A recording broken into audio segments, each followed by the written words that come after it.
우파의 새로운 정당이 대한민국의 선거혁명을 통해서 새로운 대한민국을 만들겠다 하는 그런 지금까지의 말씀을 드렸고요. 이제부터는 제가 질문을 하시면은 어떤 질문이라도 제가 아는 만큼은 답변해 드리겠습니다. 다른 아니고 가만히 있어요. 이 의원님 바쁘시니까 내가 사회를 볼 테니까 질의권을 받으셔가지고 네. 그래 시간을 전략하는 말 말씀하세요. 간단하게. 예. 조금 전에 말씀하신 5대 공약, 그걸 밴드에서 좀 올려주시면. 우리 지금 당보 실려 있는데 어떻습니까? 우리 밴드는 다 올렸고요. 우리 홈페이지 다 올라가 있고 당보에 지금 1월달, 2월달, 3월 당보가 이제 다 이달 끝나고 이번 주에 4월 당보가 나와요. 그럼 다음 주부터 이제 4월 당보가 있는데 거기에 제일 앞에 보면은 제일 앞에 여기에 태극기 5대 공약이라는 게 태극기 혁명 5대 공약이라고 나와 있습니다. 그렇게 그거를 참고하셔서 보시고 당보가 저는 삼척에서 매달 최소 10,000장, 그 다음에 동해에서 최소 10,000장 돌리면 제 지역구고요. 당보 한 번 나오면 12,000장 돌립니다. 그러니까 지금은요, 제 지역구가 사람이 다 아는 거예요. 야, 조은치가 지금 무슨 일 하고 있다는 거 다 알아. 당보 안에 그 내용이 다 들어가 있거든요.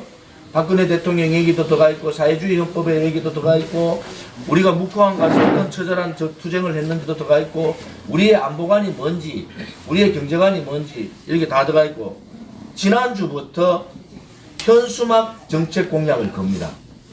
이제 현수막도 이게 안 걸렸는데, 첫째 정책 공약이 뭐냐? 동성애 대한애국당은 동성애 동성 결혼을 절대 반대한다. 이것이 첫 번째 정책 공약입니다.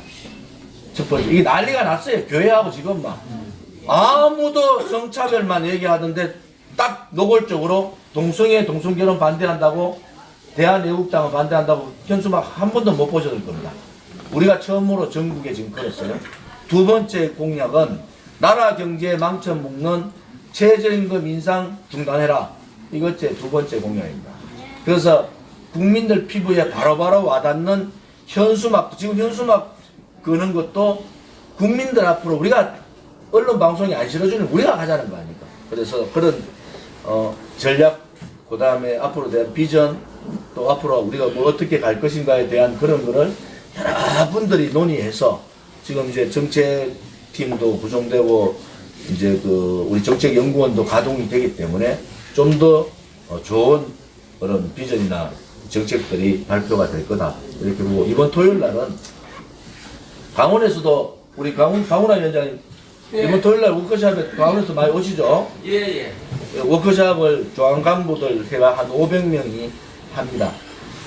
중앙당 간부, 그 다음에 이번에 조직적 임명 받은 분, 또 예비후보 등록한 분, 그리고 시도당 운영위원들, 시도당 간부까지 해서 500명이 1박 2일로 워크숍을 합니다.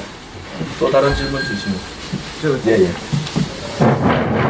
전 동해시에 살고 있는 대표님, 전 대표님 지금까지 고생 많으셨습니다. 제가 그게 가능한지 모르겠습니다만 이 정신 못 차리는 그 자한당, 그 보수, 가짜 보수들, 그 자한당 당사당, 또 지금 국회의원들이 참 뭐 국회의원이 할 수가 없습니다. 인정을 못하니까 그 몇몇간 그것만 해놓고 거기 국회의사당에도 가가지고 집회를 할 수 있는지 거의 자한당 당사의 앞에 가서도 집회를 좀 가능한지. 그래서 우리 자한당 당사 매일 합니다. 우리 당사 안 하시죠? 아니죠. 안 가봤습니다. 우리 당사가 바로 자한당 당사 바로 네. 10m 앞에 있습니다. 그러니까 그 앞에 우리 저 텐트 쳐놓고 거기다가 자한당하고 또 각 시민단체에서 자한당 일주일에 한 번씩 돌아가면서 외국 시민단체가 자한당 정체를 하고. 그러니까 전국적으로 좀 가가지고 아니 아주 알겠습니다.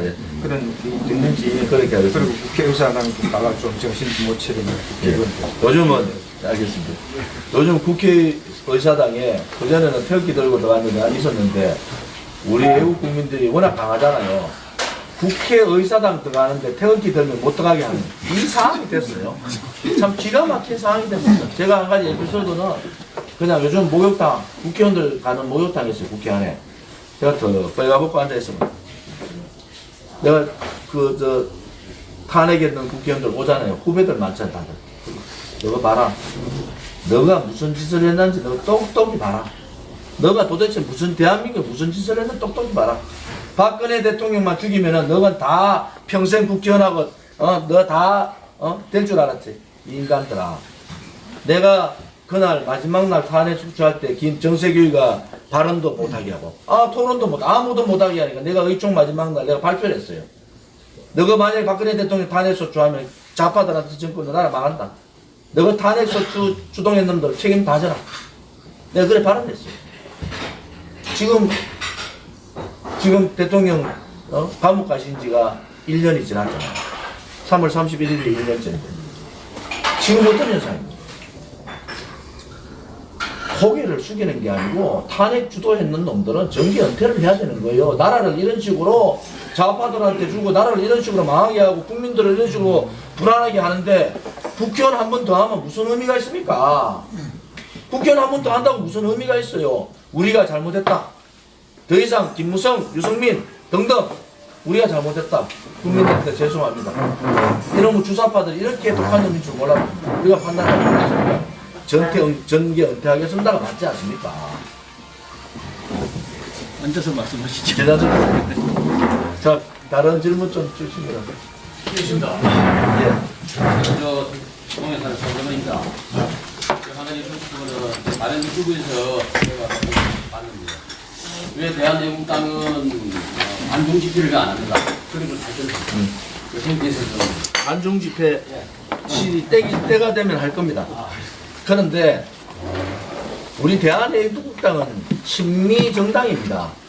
그래서 우리는 지속적으로 트럼프 대통령 왔을 때 광화문에서 트럼프 대통령 환영하고 트럼프 대통령 국회 연설할 때 제가 피켓 들고 국회의사당에서 시위를 했고 또 지금도 태극기하고 성조기를 같이 들고 집회 때마다 우리는 차 한잔 해야 되는데 그걸 못했다고 그죠?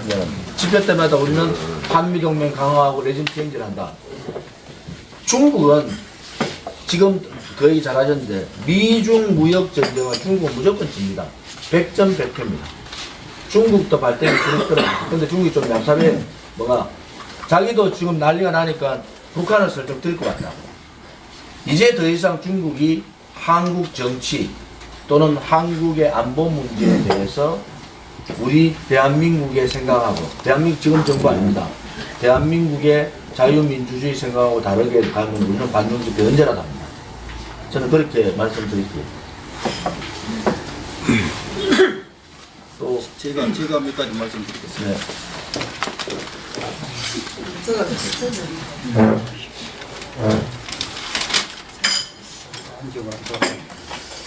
보수 연합에 대해서 한 말씀 드리겠습니다. 그동안에 박근혜 대통령 탄핵하고 헌재 재판실 때까지 보수가 최대한도로 지켜낸 걸로 알고 있었는데 헌재에서 재판 끝나고 또 이 문재인 정권 넘어가고 나서 동력을 상실하고 또 그 다음에 어떻게 하냐면 이게 우파가 갈라지다 보니까 이제 우리 태극기 들었던 사람들은 지금 정신적으로 멘붕 상태거든요. 그런데 우리가 바라볼 때에 이 사람들이 이 우파를 직결해도 지금 대항해 나기가 힘든데 고착되는 것 같은 느낌을 받으니까 우리는 그냥 바라만 보고 있는 실정이에요. 대한민국 국민에서 뭐가 참여를 해야 돼. 참여할 기회를 놓쳤다 이렇게 생각하고 있거든요. 거기에 대한 구상을 좀 말씀드리겠습니다. 보수대연합은 우리 지난번 3월 1일 작년 3월 1일 3월 10일 집회는 최대 우리는 500만을 했다고 얘기하는데 최대 우파 집회를 했어요. 물론 언론 방송에서 정확하게 실어주지 않았습니다.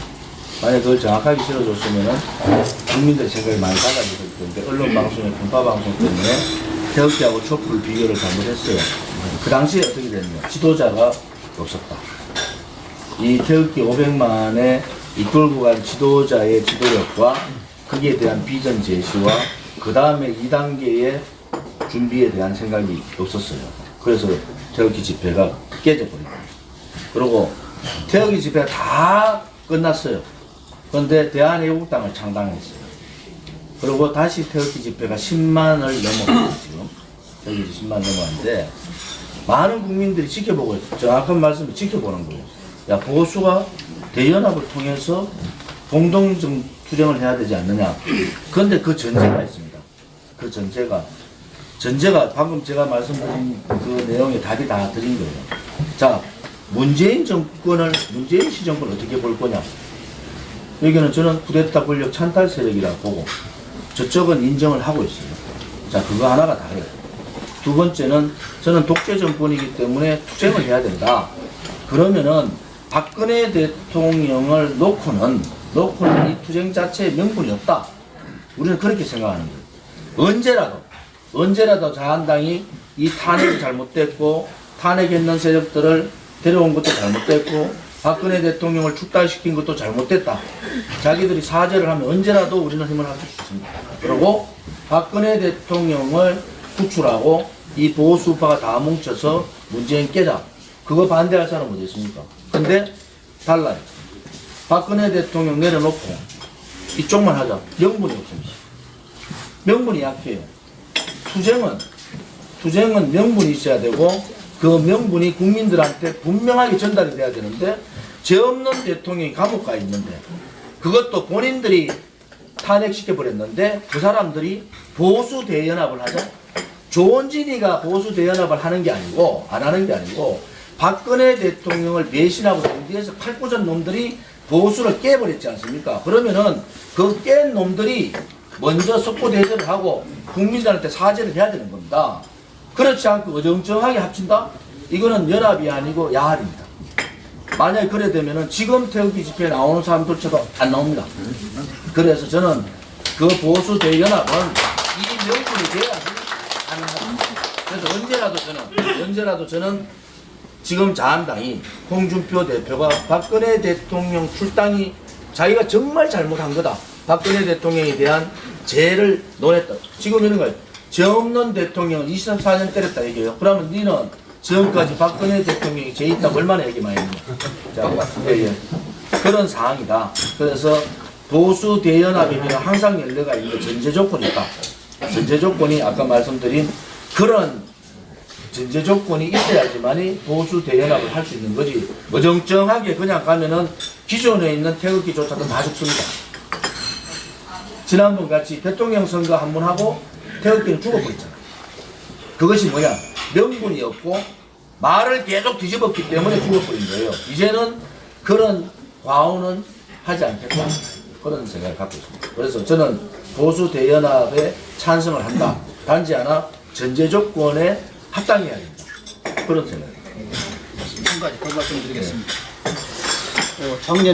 작년에 많이 보도가 돼서는 미국의 세이브 코리아 파운데이션이라는 데서 유엔 인권위원회에다가 MH 그룹의 호세인이 대표를 선임을 해가지고 박근혜 대통령 인권 탄압에 대해서 유엔에서 조사한다고 했었거든요. 아마 그 유엔에서 실무자들이 한국에 와서 법무부 장관도 만나보고 한 거 거기까지는 알고 있습니다. 이후에 통 보도가 없는데 이게 어떻게 된 건지 알고 있으면 말씀해 주십시오. 아무튼 유엔 이번에 왔던 팀들의 정체성에 요건 문제가 있는 건 있습니다.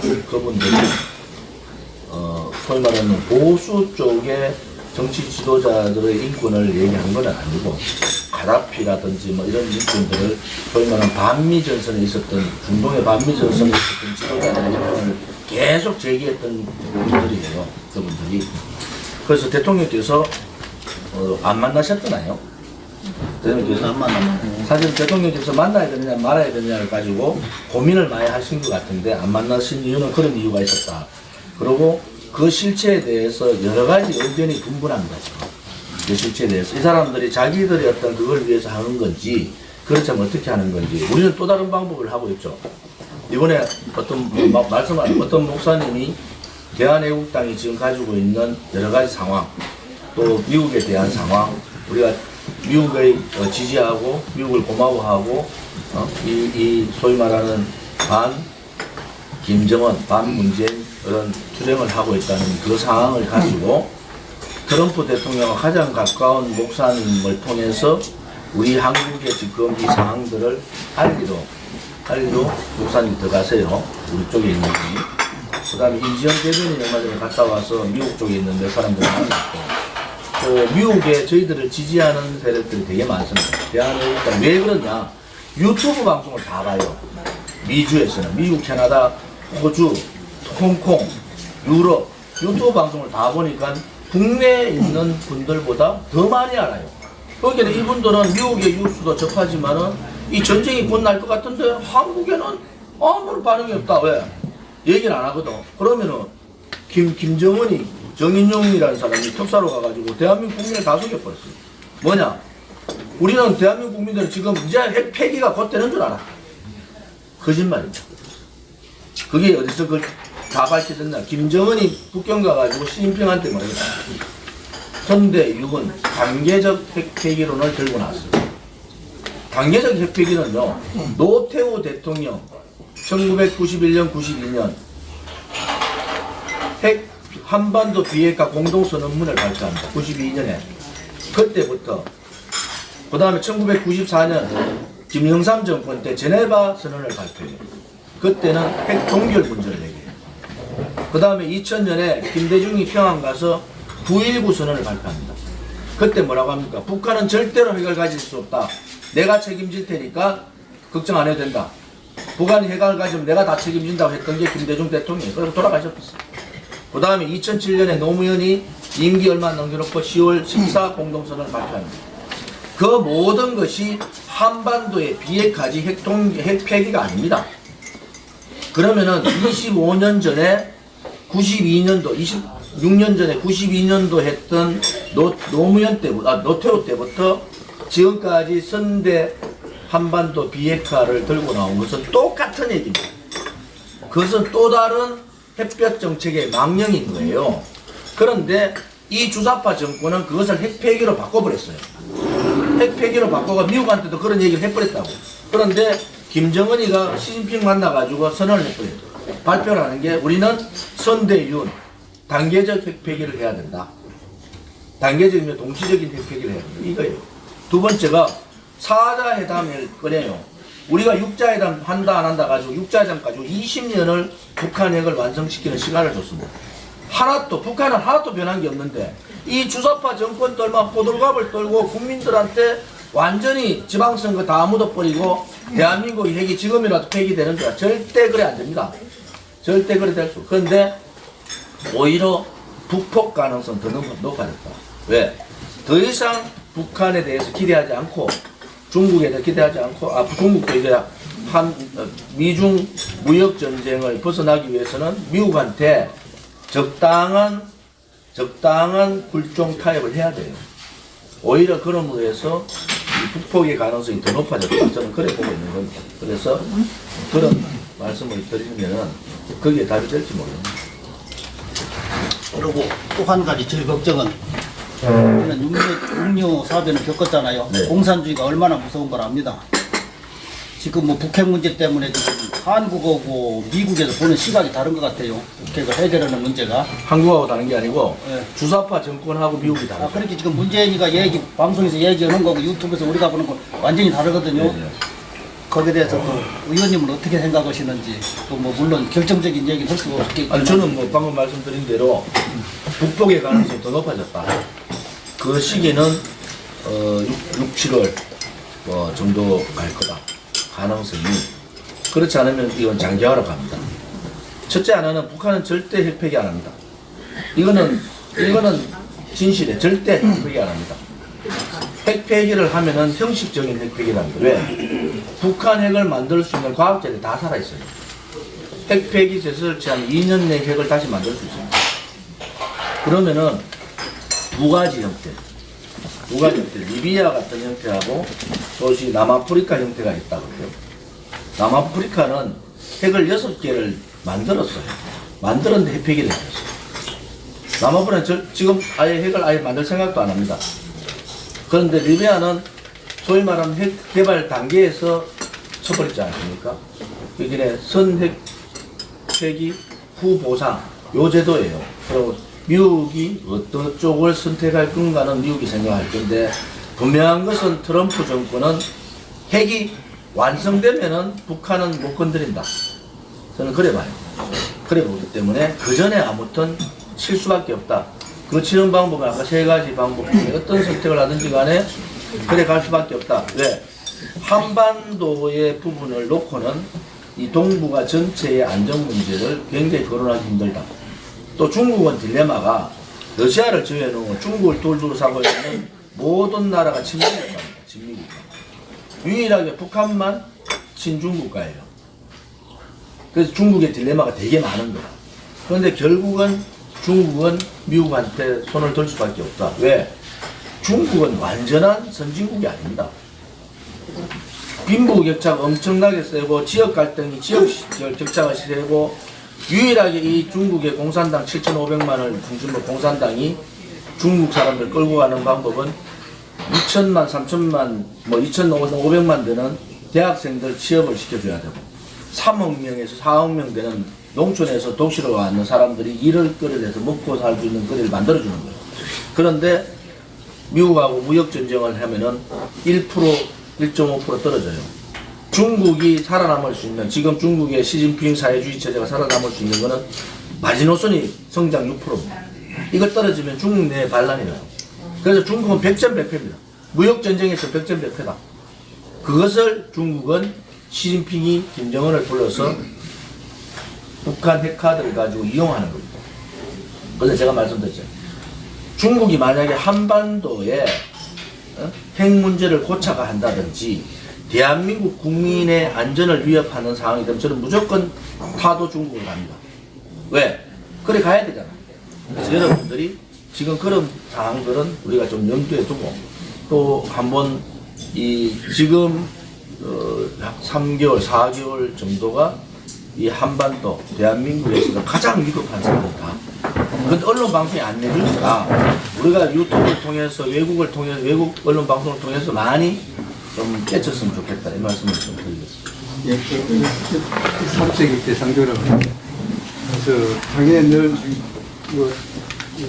탄핵 때문에 늘 이렇게 보고 느끼고 서울 한번 갔다 오면서 느끼고 한 건데 야, 그래서 서울에는 좀 많이 배우고 지식인, 박사 이런 사람들 특히 종교인들도 많은데 그 진실과 이게 뭐 불의에 서 뭔가 좀 교수들이나 뭐 그런 사람들이 뭐 어디 좀 나서지 않는 건 참 마음 답답해하고 이게 또 먼저 그 묵후에 그 참 만경봉호 말에 그 인공기 달고 올 때 보면 야 하다못해 뭐 이거 뭐 우리가 이래 해가지고는 이거 힘이 약해가지고 또 은혜도 그 힘의 논리가 돼야 되는데 힘이 없기 때문에 뭐 경찰들이 아들 같은 분들이 꽉 막아서 뭐 갈 수가 없잖아요. 그래서 뭔가 이게 뭔가 하다못해 뭐 곡괭이라든가 사비라도 좀 들고 말이야 뭔가 좀 이렇게 좀 제시를 해야지 뭐 좀 홍도가 좀 높지 않겠나. 뭐 그래서 나름대로 뭔가 이게 뭐 이거 뭔가 좀 그게 좀 필요하지 않나. 지금 간단하게 지금 말씀이 얼마나 답답하겠습니까? 이제는 저희들은 아무튼 이 대한애국당이나 천만의 무죄 석방 정부는 비폭력을 일어난다. 폭력을 하면은 많은 사람들이 다칩니다. 지금 공포 정치 또 이 주사파 정권에 굴종하고 있는 검찰, 경찰, 사법부로서는 많은 사람들이 다칠 수가 있다. 저로서는 비폭력을 하지만 선배님 말씀대로 얼마나 답답하겠습니까? 근데 한 가지 희망은 지금 소위 말하는 지식층들이 움직이기 시작했어요. 도저히 이 판은 안 되겠다.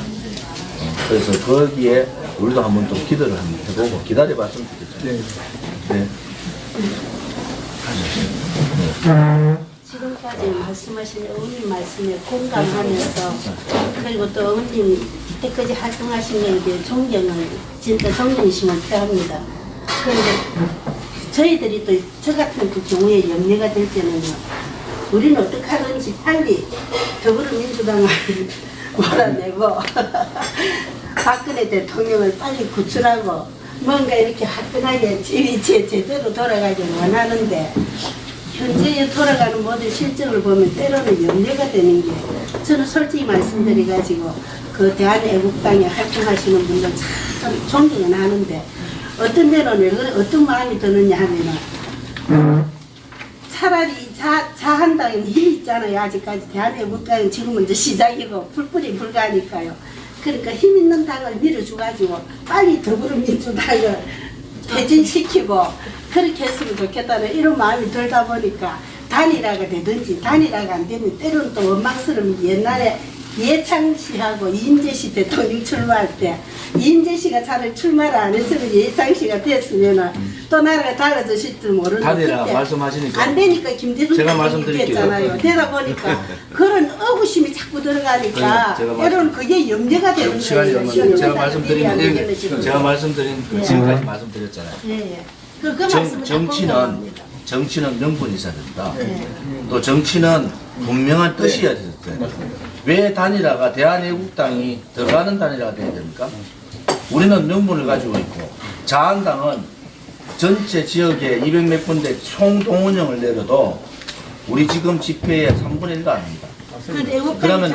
그러면 국민이 뭐냐?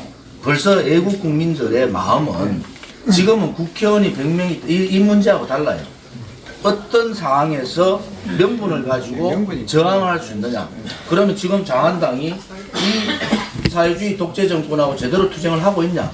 저는 그렇지 않다고 봐요. 그래서 지방선거는 동렬권 공명선거고 저희 대한애국당은 이 불이 그 다음에 이 거짓을 국민들한테 알리는 계기를 하겠습니다. 제가 분명히 말씀드리는 것은 지방선거 끝나고 자한당은 어떻게든 깨집니다. 그리고 우리 국민들이 생각할 때 프랑스의 마크롱이 의석 하나 없는데 혁명을 이뤄버렸어요. 선거혁명. 그건 뭐냐? 명분이 있었다는 거예요. 지금 트럼프도 그 당시에 지지율이 30대 70이었는데 뒤집어버렸어요. 언론 방송이 다 편파적으로 대한애국당 한마디 안 실어주잖아요. 그런데 뒤집어버렸어요. 이건 뭐냐? 명분 있는 싸움을 해야 되지. 명분 없는 싸움에 타협을 한다든지 단일화하는 것은 야합입니다. 맞습니다. 대통령이 그래가 죽었고 대한민국이 그래가 죽어버렸는데 또다시 야합을 하겠다? 이거는 저는 아니라고 봐요. 그래서 우리가 힘을 기르고 우리가 명분을 가지고 우리가 지금까지 정도로 가면은 분명하게 이길다. 저는 분명히 말씀드립니다. 이거는 다음 총선을 가보면 아십니다. 분명하게 이긴다. 그리고 그 총선 전에 20-30명의 국회의원들이 나오게 돼 있다. 만약 저기가 제가 요구하는 석고 대제를 하고 지금까지 뭐 잘못했다고 얘기하고 다시 보수 대연합을 전제 조건을 따라서 하면 모르지만 그거 하지 않고 지금 같은 형태로 가면은 결국은 갈라지고 다음 총선을 통해서는 우리가 보수 우파의 일당이 될 수밖에 없다. 저는 그런 확신을 갖고 있어요. 그것이 민심인 겁니다. 그건 뭐냐? 동원하지 않은 사람들이 새벽밥 먹고 올라와서 처음에 몇천 명에서 지금 10만 명까지 가잖아요. 이 바람이 올라오지 않은 눈에 더 많단 말이에요. 그 다음에 서명운동 한 분이 100만 명이 가까이. 100만 명. 당원이 지금 10만 명. 이게 있을 수 있는 일이 아니에요.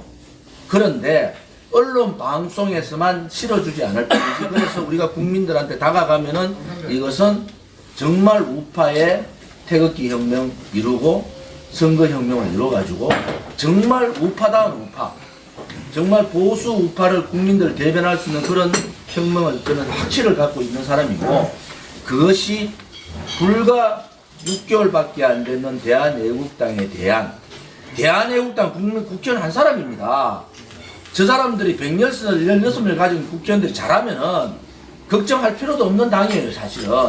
그런데 왜 명분하고 정의를 가지고 하는 정당을 너가 들었나? 나는 반대요. 너가 깨라. 깨는 건 어떻게 깨느냐? 결국 다음 총선 어떻게 되느냐?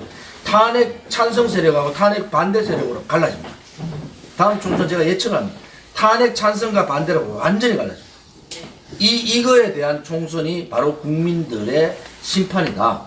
저는 그래 보고 있고 여러분들이 우려하시는 부분 아까 말씀한 보수 대연합 이 부분 제가 충분히 의견으로 가지지만은 지금은 그들이 바뀌지 않고 그들의 잘못을 뉘우치지 않고 국민들한테 습고 대지하지 않고 이 판을 다시 그냥 원상태로 돌린다.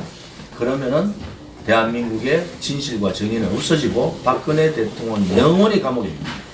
저는 그래서 그 부분은 참고로는 봤지만은 그렇게 갈 수 있는 사항이 아니다. 왜? 저들은 무너지는 당이고 대한애국당은 국민의 의견을 가지고 올라가는 당이기 때문에 결국은 어느 시점에서는 크로스 됩니다. 저는 그렇게 보고 있습니다. 지금 이제 마지막으로 제가 한 1년 반 전에 개혁기 집회부터 시작해가지고 이렇게 나가보는데 지금은 우리 좋은 혼자서 애를 많이 쓰고 하시는데 그때 처음 나오실 때는 개혁기 집회 김진태 의원하고 굉장히 같이 할 때는 말이죠 힘이 실려가지고 굉장히 이게 활력이 좀 있고 좀 단합이 잘 되고 했었는데 그 김진태 의원은 여기 애국당에 올 그런 생각을 전혀 안 가지고 있습니다. 말씀드리면은 지금 정치인 중에서 가장 우리하고 뜻을 같이 하는 사람이 김진태 의원이다. 저 김진태 의원은 저보다 한 4년인가 후배예요. 그래서 내가 김진태 의원한테도 얘기를 합니다. 지금 안에서 정말 투쟁을 잘하고 있다. 그리고 지금 법사위 간사를 하고 있기 때문에 아무튼 이 사회주의에 관련되는 법을 계속 몸으로 맡고 있어서 그 투쟁도 굉장히 중요하다. 계기가 있다. 계기에는 합칠 거예요. 왜? 뜻이 같기 때문에. 그들은 자한당에 있는 배신 세력들, 역적 세력들하고 다릅니다. 그런 세력들이 저는 아직도 그래도 자한당은 한 30명 있다. 그래서 김진태 의원을 비롯해서 우리 당원들이 또 우리 애국 국민들이 김진태 의원을 비판하면 안 됩니다. 김진태 의원에 대해서 뭐 이런저런 얘기 하시지 말고 언젠가는 같이 할 수 있는 사람이 몇 명 안 되지만 김진태 의원은 우리가 같이 할 수 있고 또 저하고는 형제간 같은 사람이기 때문에 친동생 같은 사람이기 때문에 저는 오늘 유튜브 하니까 우리 김진태 의원에 대한 비판은 안 하는 게 좋겠다. 그리고 언제라도 함께 할 수 있다는 생각을 가지고 했으면 좋겠습니다. 김진태 의원도 앞으로 큰 대한민국 지도자로서의 충분히 목이 된다. 또 저보다 젊기 때문에 더 길이 넓어요. 그리고 한 가지 제가 원래 60입니다. 59년생인데 제가 1월 7일이니까 이제 딱 60이 만으로 60 넘었었잖아요. 근데 제가 어제 어디죠? 원주에 한 40명 모여서 간담회 하는데 제가 그랬어요. 저보다 나이 많은 분 참 나더라고요. 59살로 우리 동결이다, 동결. 박근혜 대통령님을 구출할 때까지 이 좌파 정권을 몰아낼 때까지는 나이 69 되신 분은 59으로 낮춰주시고 그래가지고 59으로 다 젊어야지 투쟁도 할 수 있는 지 않습니까? 그래서 앞으로 59의 인생으로 다시 이 외국 투쟁을 해 주셨으면 하는 바람입니다. 고맙습니다.